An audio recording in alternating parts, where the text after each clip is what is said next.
Hej, tu Sysia. Ostatni odcinek, w którym pokazywałam Wam, jak prezentuje się makijaż w naturalnym świetle, bardzo Wam się spodobał, za co bardzo Wam dziękuję. I idąc za Waszą sugestią, postanowiłam dzisiaj wykonać z Wami makijaż dzienny i pokazać Wam, jak może powinien wyglądać makijaż dzienny właśnie w naturalnym świetle, więc zrobimy sobie dzisiaj również takie porównanie w różnym, niekorzystnym świetle, ale nałożymy znacznie mniej podkładu niż ostatnio, znacznie mniej pudru, tak abyśmy po prostu wyglądali naturalnie i pięknie, także zapraszam Was do oglądania. Aby nasz dzisiejszy test wypadł jak najbardziej rzetelnie, postanowiłam użyć tego samego kremu BB i tego samego korektora, co w ostatnim odcinku. Będę również używała gąbeczki i powiemy sobie ogólnie na temat makijażu dziennego, czym w ogóle jest makijaż dzienny i czym on się charakteryzuje. Tutaj wyłożyłam sobie trochę kremu BB i teraz nakładam palcem, rozprowadzam cienką warstwę dokładnie po całym policzku i przechodzę dalej. Broda, pod nosem, drugi policzek, skronie i troszkę czoło. I wklepuję gąbeczką całość. Zacznijmy sobie od tego, czym jest makijaż dzienny, czym on się charakteryzuje. Jest to technika makijażu, która ma wyglądać najkorzystniej w świetle dziennym. Dlatego najlepiej makijaż dzienny wykonywać jest przy świetle dziennym, czyli na przykład przy oknie. Wtedy nie mamy takiej wpadki, że robimy coś przy świetle sztucznym, na przykład łazienkowym, czy jakimś tam toaletkowym i potem wychodzimy z domu, patrzymy w lustro na przykład w samochodzie, albo patrzymy w lustro gdzieś tam po prostu na mieście i okazuje się, że z naszym makijażem coś jest nie tak. I przechodzę do korektora, u mnie Clarins Instant Concealer. Zazwyczaj nakładam go o tak, czyli troszkę w to zasienienie przy nosie i w tą taką najciemniejszą, w ten najciemniejszy punkt pod okiem. I doklepuję gąbeczką. Makijaż dzienny będzie dla każdego z nas czymś innym. Dla kogoś będzie to krem BB i odrobina tuszu do rzęs, a dla kogoś będzie to mocniejsze oko, jakieś takie, nie wiem, brązowe smoky eye, a dla jeszcze kogoś innego ciemne, mocne usta, wyraziste konturowanie, bo każdy z nas jest inny i każdy z nas ma inne preferencje. I to jest zupełnie normalne, to jest zupełnie ok i powinniśmy być tolerancyjni w kwestii tego, jak ktoś wygląda. Pomyślmy o tym, co zrobić, abyśmy my czuli się dobrze i na tym się skoncentrujmy. I ja użyję sobie dzisiaj pudru H2O z Glam Shopu, który jest jednym z moich ulubionych pudrów, ponieważ jest absolutnie niewidoczny na skórze. Bardzo, bardzo go lubię z tego powodu. I jest taki przyjemnie chłodzący, bo on ma w składzie wodę i jak go aplikujemy, to czujemy taką mokrość. To jest takie zabawne. Tutaj wysypałam sobie trochę tego pudru i będę aplikować go puszkiem, bo tak zazwyczaj aplikuję puder z tego względu, że mam skórę tłustą i u mnie po prostu daje to najtrwalszy efekt. Bardzo lubię jeszcze nakładać taką zwilżoną gąbeczką, ale jeżeli zależy mi na trwałości makijażu, na najdłuższym macie, to jednak aplikuję puszkiem. Do tego jeszcze zazwyczaj moczę delikatnie puszek w pudrze i jeszcze odklepuję, jakby wmasowuję ten puder w puszek, żeby nie było za dużo kosmetyku na moim narzędziu. Nałożę teraz troszkę ulubionego bronzera, nałożę też troszkę różu, troszkę rozświetlacza, czyli wykonam taki pełny makijaż skóry. Róż wybiorę sobie płynny, to w zasadzie jest cień w kremie, ale bardzo lubię używać go jako różu i nakładam go na policzek i rozcieram nieco bardziej zbitym pędzelkiem. Teoretycznie kremowe róże płynne powinno się nakładać przed przypudrowaniem skóry, ale akurat w przypadku tych konkretnych formuł nie ma problemu z rozcieraniem nawet na przypudrowanej skórze. I na koniec rozświetlacz. Ja używam Vibo Diamond Illuminator i używam takiego płaskiego pędzelka języczkowego, jakiego kiedyś używało się do podkładów, obecnie tylko i wyłącznie do maseczek, a ja uwielbiam te pędzelki właśnie do rozświetlaczy, bo pięknie wmasowują rozświetlacz w szczyty naszej twarzy.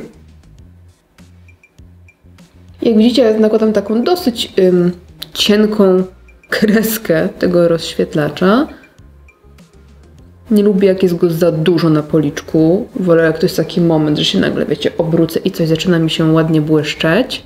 Wracam do pędzelka po różu i jeszcze go tak wmasowuję tutaj, żeby to nie była taka plama, błyszcząca plama. Ok, robię brwi, makijaż oczu i zaraz do Was wracam. Oki smoki, jestem obecna i tak prezentuje się mój makijaż. I oczywiście w tym bardzo jasnym świetle, bardzo dużej lampie uważam, że wyglądam flawless.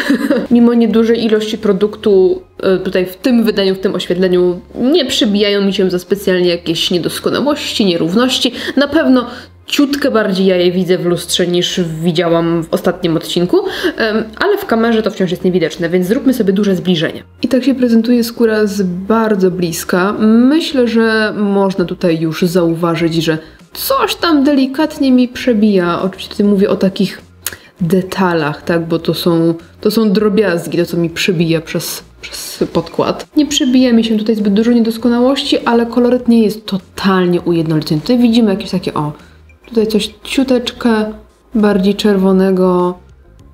Tu jakieś takie kropeczki tu i ówdzie. Wybaczcie, palucha używałam cienia i się ubrudził. Więc widzimy, że skóra wygląda na bardzo gładką i ujednoliconą, chociaż delikatnie przebijają się tutaj jakieś niedoskonałości. Ale w tym oświetleniu wciąż uważam, że to wygląda bardzo flawless. I zanim zacznę porównywanie mojej cery w różnym oświetleniu, małe wtrącenie, pamiętajcie, że ideał nie istnieje. I jakbym się nie starała tego makijażu zrobić, zawsze tekstura będzie widoczna, bo to jest normalne. Możemy wyrównać koloryt, możemy troszeczkę wygładzić na przykład widoczność naszych porów, ale nie znikną włoski, zmarszczki, pory, wypryski z naszej twarzy. To jest po prostu niemożliwe, więc lecimy. Zacznijmy sobie od perspektywy od dołu i tutaj już widzimy, że nagle jak było tak pięknie, idealnie, gładko i jasno, tak tutaj zaczynają pojawiać się jakieś niedoskonałości. I uważam, że skóra wygląda znacznie lepiej niż wyglądała w pierwszym odcinku, w pierwszym filmie, gdzie pokazywałam teksturę. Tak tutaj możemy zauważyć, że na przykład przebija mi tutaj znacznie więcej niedoskonałości. Tam koloryt był idealny, ale tekstura była dosyć ciężka. Tak tutaj tekstura uważam, że wygląda spoko, całkiem spoko, jak na takie oświetlenie. O, zobaczcie sobie tutaj. Więc widzimy, że tutaj wszystko mi przebija delikatnie. Oczywiście nikt się na nas nie patrzy z takiej perspektywy, aż z tak bliska. Nie? Zazwyczaj ludzie widzą nas mniej więcej tak. Albo wręcz tak. Więc ta perspektywa jest taka bardziej ludzka, wiadomo, ale przekręcając się do boku możemy zaobserwować, jak zmienia się tekstura. No ale myślę, błagam, porównując do tego, co się działo w ostatnim odcinku, to uważam, że to jest nic.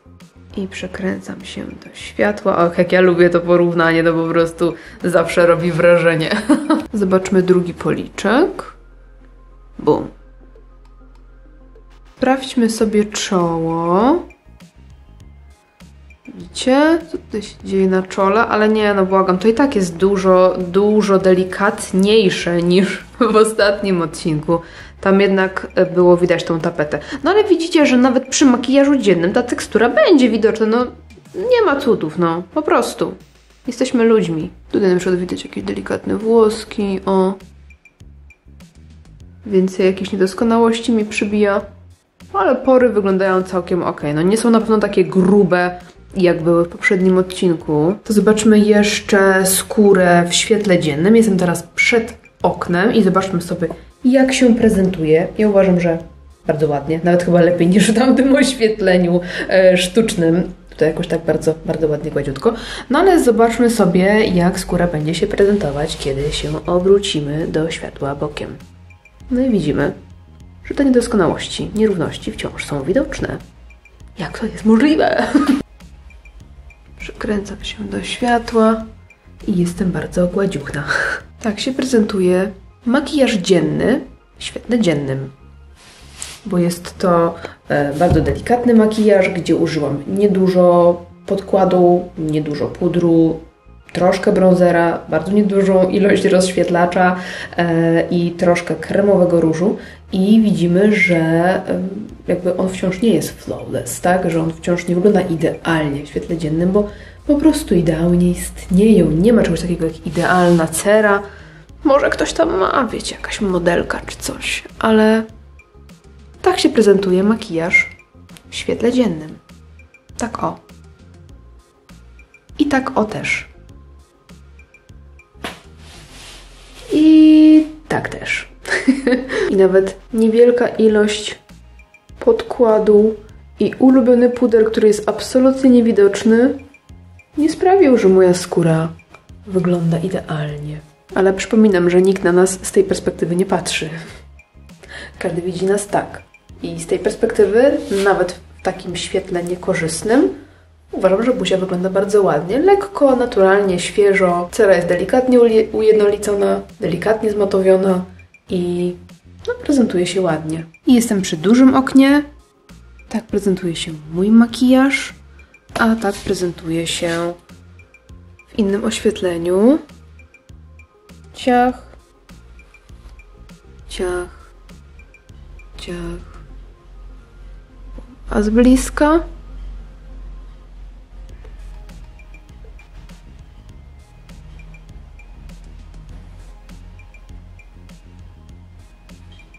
Wiem, że ta tekstura jest wciąż mocno widoczna, ale jak sobie przypomnę te ujęcia z tamtego odcinka, to mnie w ogóle nie rusza. Także moi drodzy, mam nadzieję, że nie pozostawiłam wam żadnych złudzeń, że ideały nie istnieją i że jak bardzo byśmy się nie starali, nie sprawimy, że nasza skóra nagle stanie się jak idealnie wytopiony plastik, bo po prostu jesteśmy ludźmi i te włoski, i te pory nam są potrzebne, żeby żyć, żeby funkcjonować.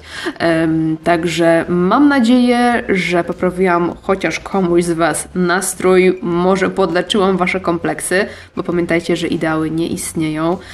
Natomiast myślę, że ta różnica w tym, jak wyglądała tamta tapeta, tamta maska i jak wygląda dzienny, naturalny makijaż z niedużą ilością kosmetyków, wydaje mi się, że ta różnica była jednak widoczna. Napiszcie mi wasze obserwacje, wasze spostrzeżenia, co wy myślicie na temat tamtego makijażu i tego, czy zauważacie różnicę.